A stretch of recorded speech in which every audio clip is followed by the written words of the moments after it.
واش عمر شي نهار حسيتي باللي راك غادي مزيان وعايش حياة هانية وفجأة كتكتشف باللي راك كنتي عايش في كذبة كبيرة من شحال هادي؟ تخيل معايا كل صباح فاش كتفيق ولا فاش كدير شي حركة بسيطة كتعاودها كل نهار بلا ما ترد البال، كتلقى بلي داكشي اللي كدير كيخربق لك صحتك ولا كيهلك العقل ديالك بشوية وبدون ما تحس. في الفيديو ديال اليوم ما غاديش ندويو لك على هضرة معقدة، غادي نشوفوا 3 ديال العادات يومية خطيرة كنديروها كاملين كل نهار وكنحسبوها عادية، والاخيره فيهم غادي تصدمك لدرجه غادي تبدلها قبل ما يسالي الفيديو. هذه القناه ديالي اكرم بود، يلا ومعنا نبداو الفيديو. نبداو باول حاجه كيديروها 90% من الناس ملي كيفيقوا من النعاس، طريقه باش كتغسل وجهك اولا باش كتشرب الماء.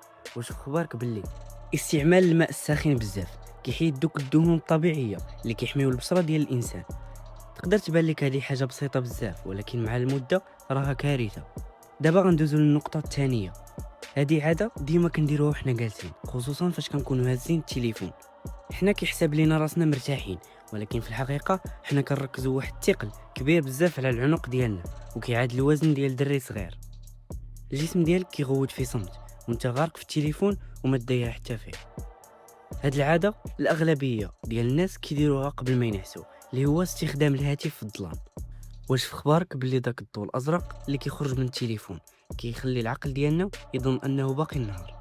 الشيء اللي كيخلي الدماغ يحبس هرمون الميلاتونين واللي هو الهرمون المسؤول على النعاس، وكتفيق الصباح عيان ومدوخ وكانك كنتي كتحارب في الليل.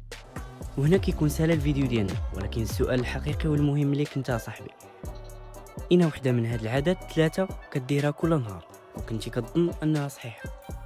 اكتبها لي في التعليقات بصراحه، ما تقلقش راك ماشي بوحدك. ونتلاقاو في الفيديو الجاي.